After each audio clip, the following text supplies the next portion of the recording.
kita akan diskusi sedikit atau ngobrol sedikit tentang apa sebenarnya yang menjadi ketertarikan dari Ibu Ning untuk menyediakan ruang ini untuk jelajah Kolaboraya, dan juga dari Mas Yuli kenapa kemudian terpikir untuk menggunakan ruang universitas dan akademisi untuk terlibat dalam diskusi ini. Tadi sudah diperkenalkan, nama saya Budita Kismadi, biasa dipanggil Butsi.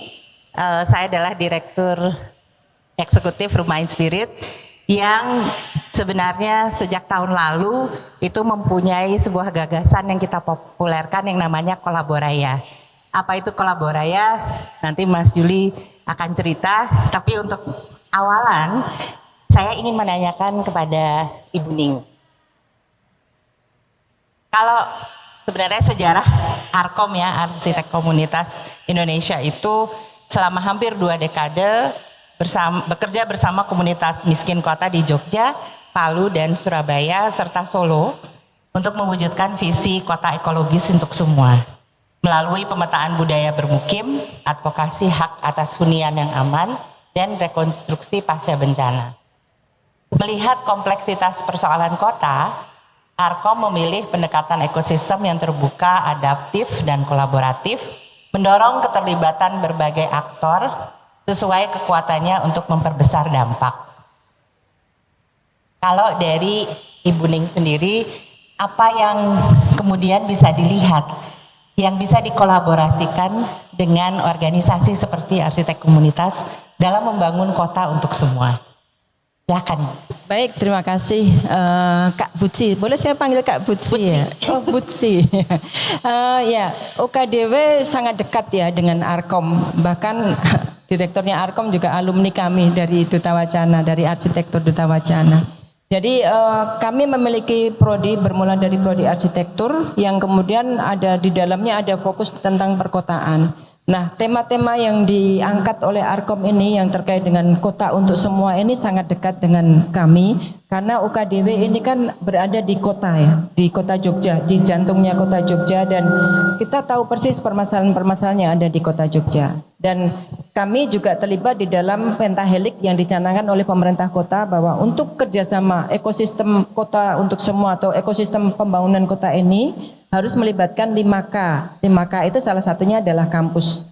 Jadi kampus, komunitas, kampung, korporasi, kemudian ada pemerintah ya, kantor. Nah, itu menjadi bagian PR kami bahwa UKDW harus hadir di dalam pengembangan kota. Nah, kemudian ada Arkom yang kemudian menawarkan kenapa yang kita lakukan selama ini sudah bagus, tetapi kalau ada kerjasama yang lebih real dengan MOU yang lebih formal, terstruktur, sistematis, itu akan lebih jelas apa yang akan dilakukan berikutnya.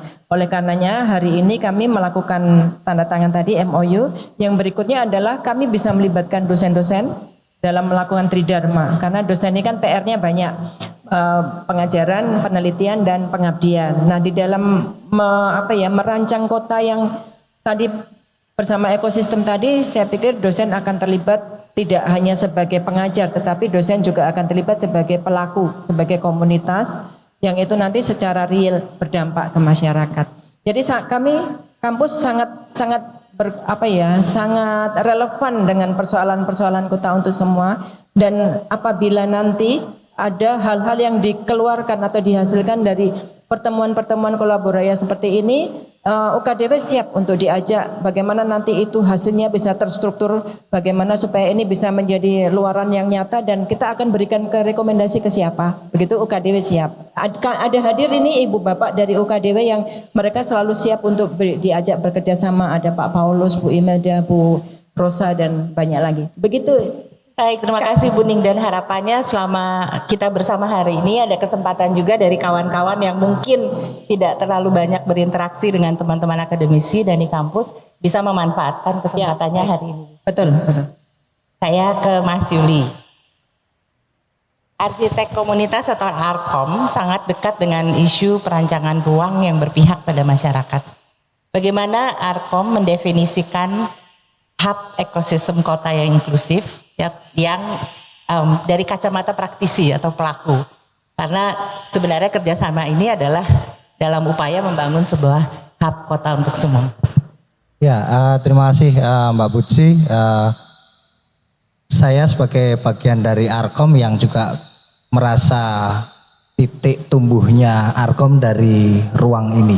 Jadi beberapa teman dari Arkom memang alumni di sini, tetapi kemudian kami merasa penting untuk meneruskan, melanjutkan sebuah perjalanan panjang, karena kota untuk semua tadi sebenarnya itu sesuatu yang kayak wah muluk-muluk gitu, ora iso disendoi ya. Tapi bagaimana itu bisa kita bumikan dengan kami merasa bahwa Jogja ini punya kekuatan besar. Cuman kekuatan itu di masyarakat sipil ini seperti kami Arkom ini kecil-kecil tapi banyak sekali gitu.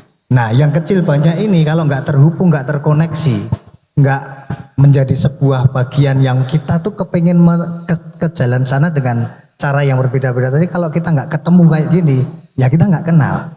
Padahal sebenarnya itu yang harus dirawat, itu yang harus dijaga. Nah kami merasa bahwa yang kami lakukan itu kalau kami melakukan sendiri itu kayak nguyai segoro gitu kan.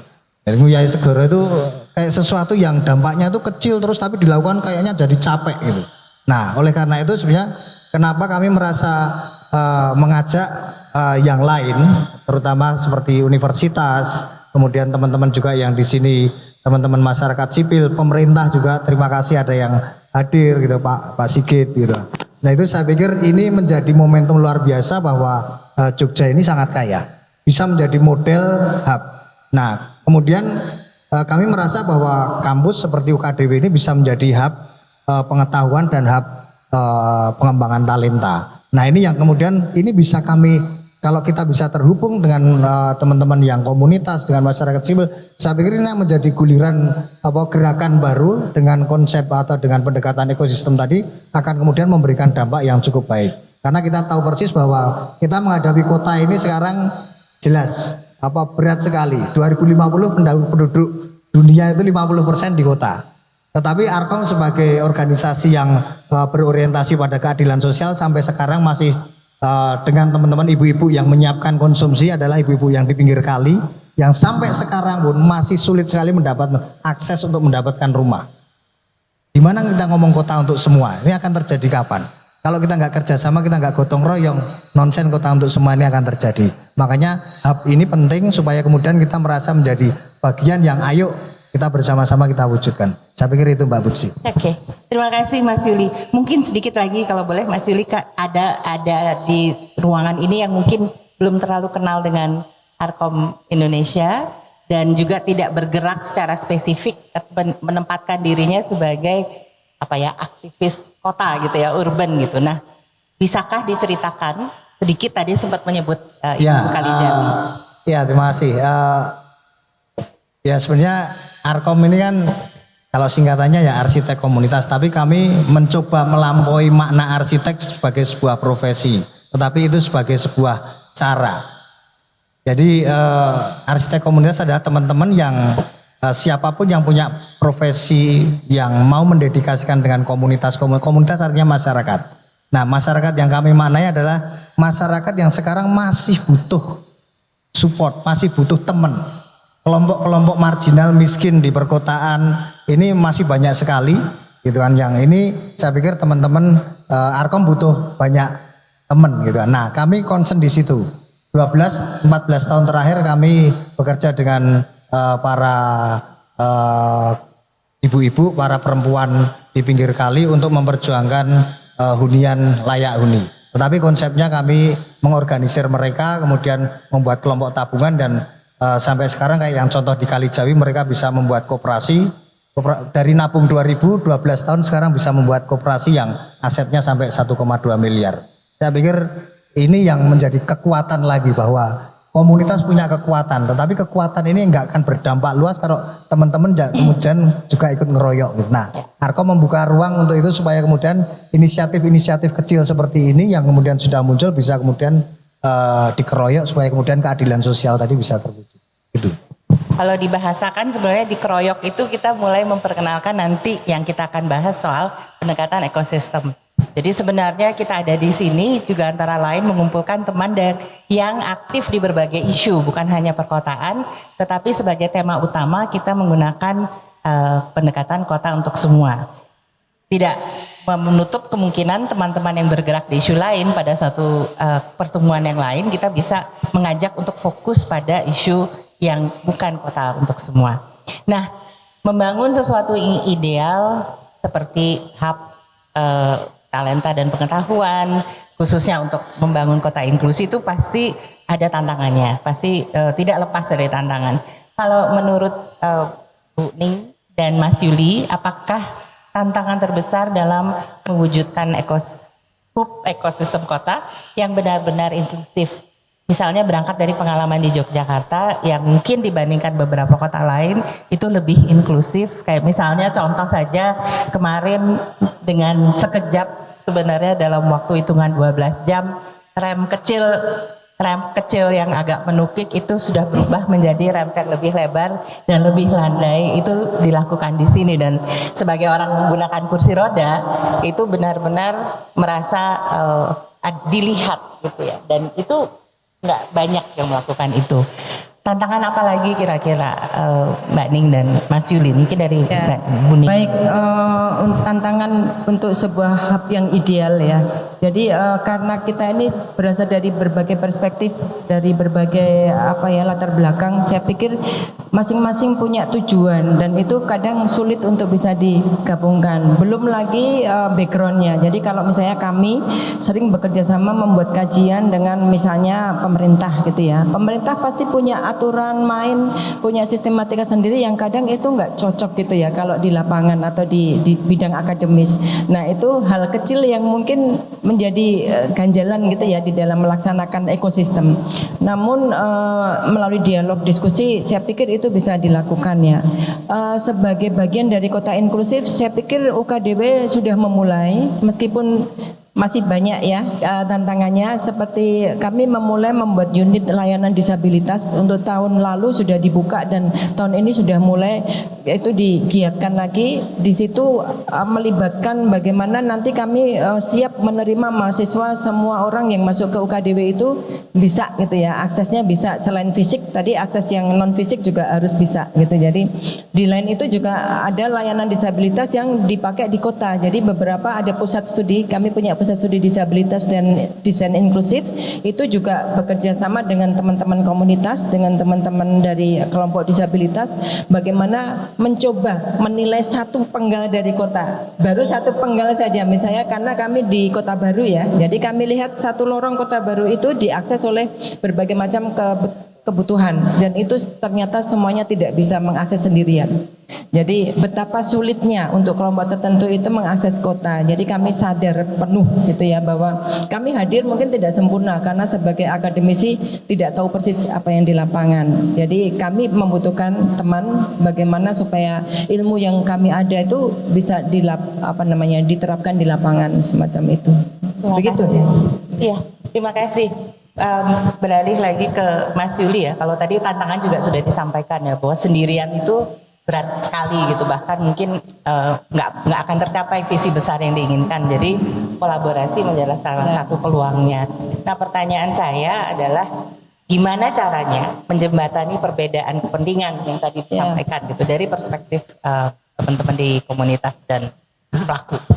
Ya, menjembatani tadi perbedaan tadi ya, yang dari pengalaman kami itu memang paling tidak 5 tahun terakhir itu cukup menjadi refleksi kami, sama seperti yang disampaikan Bu Ning tadi ya, masing-masing punya aturan, punya fokus itu, ini yang kemudian bisa nggak kita melampaui itu, mau nggak kita melampaui itu, atau paling nggak itu kita tabrak sedikit-sedikit lah gitu. Jadi memang harus berani seperti itu, karena kita punya tujuan yang baik. Jadi kita yakin kalau ini kemudian kita coba dan kemudian kita coba keluar dari sesuatu yang sudah ada itu, mungkin akan bisa kemudian memberikan contoh baru paling tidak bahwa oh ini bisa dilakukan, oh ini bisa. Nah contoh-contoh yang kecil ini sebenarnya kami lakukan, misalnya dengan pemerintah kayak gitu kan. Mungkin nggak ini, wah gitu. Tapi kuncinya adalah ketemu. Nah, ruang ketemu itu sebenarnya penting gitu, sehingga itu yang kami sebut sebagai creative hub atau ya ruang-ruang seperti ini nggak perlu formal gitu kan. Nah itu yang sebenarnya kami butuhkan, kita butuhkan, kota membutuhkan itu gitu. Nah saya pikir ketika teman-teman kita semua bisa mau melampaui ruang-ruang kita, sekat-sekat kita fokus di mana, saya pikir itu menjadi akan menarik dan akan menjadi sebuah cara baru kita menyelesaikan sebuah masalah, dan kemudian akan bisa kemudian yang lain kemudian ikut. Paling tidak itu, jadi kata kuncinya memang ketemu gitu kan. Ketemu ya. Sering ketemu gitu kan. Oke, terakhir mungkin kita akan segera supaya teman-teman juga bisa saling berbagi dan saling mengenal apa yang dilakukan. Kepada Bu Ning, pertanyaannya adalah dari sisi akademis dan pengembangan sumber daya manusia, bagaimana UKDW akan terus berkontribusi dalam mencetak generasi yang peduli dan mampu membangun kota yang inklusif? Ya, dari UKDW kami tetap punya komitmen untuk selalu bekerja sama dengan mitra ya, mitra Dudika, dunia usaha, dunia industri dan dunia kerja. Artinya kita melibatkan mitra supaya lulusan kami itu nanti juga relate dengan apa yang dibutuhkan oleh dunia kerja. Jadi kami tidak bisa sendirian tadi, kolaborasi untuk mempersiapkan mahasiswa-mahasiswa kami. Nah, di dalam proses mempersiapkan itu banyak hal yang kita lakukan, beberapa kajian, beberapa riset dan kegiatan KKN tematik misalnya, itu melibatkan tidak hanya pemerintah tapi melibatkan komunitas juga. Jadi kami juga punya komitmen UKDW menyelenggarakan KKN tidak hanya di luar DIY tetapi di dalam kota. Di dalam kota yang paling dekat dengan kami hadir di situ. Sehingga, dan ini juga dalam waktu yang akan minggu depan ini kami akan juga bagian dari Kota Jogja untuk menandatangani kerjasama bukan KKN ya, kerjasama untuk satu kampus satu kampung. Jadi satu kampus satu kampung itu menjadi catatan penting bahwa kita ini hadir loh di kota, bahwa masalah kota itu banyak sekali gitu. Jadi dosen-dosen kami yang biasanya ada di ruang kelas itu kami minta nanti kelasnya pindah di kampung begitu. Begitu Ibu ya. Terima kasih. Jadi memulai dari yang dekat dulu ya, bukan selalu melihat yang jauh. Kemudian dari Mas Yuli dari Arkom, apa harapannya untuk masa depan ruang-ruang kota di Indonesia? Ya, kalau harapannya sih ya karena kita ngomong kota untuk semua, jadi ruang-ruang itu menjadi ruang-ruang yang asik. Kota itu memiliki ruang-ruang yang asik. Jadi artinya ruang-ruang meskipun informal ya, nggak perlu didesain keren-keren gitu, tetapi kita bisa kumpul, kemudian kita bisa diskusi, bisa berkreasi, menciptakan sesuatu yang baik untuk warga kota. Saya pikir itu penting. Semakin banyak ruang-ruang itu, saya pikir itu yang menjadi kota ini akan menjadi hidup gitu. Karena kota ini nggak akan hidup tanpa kita semuanya. Bukan tanggung jawab kota, kan bukan punya pemerintah gitu kan. Jadi artinya kita yang punya kota, jadi selayaknya kita ini memang merebut ruang-ruang itu dengan cara-cara yang kreatif gitu. Baik, terima kasih Bu Ning dan Mas Yuli. Tepuk tangan untuk beliau berdua ya. Kita sudah mendengar ketika ketemu dan mulai berbagi tentang apa yang menjadi visi masing-masing, apa yang menjadi kepedulian masing-masing. Banyak hal yang bisa dilakukan, bahkan mungkin ada ide-ide baru yang muncul yang sebelumnya tidak pernah terpikirkan. Nah, selanjutnya kita akan lakukan ini di antara kita semua. Jadi untuk situ terima kasih sekali lagi. Talk show sudah selesai, sofa akan turun. Kemudian kita akan memulai karya ini. Terima kasih Bu. Terima kasih.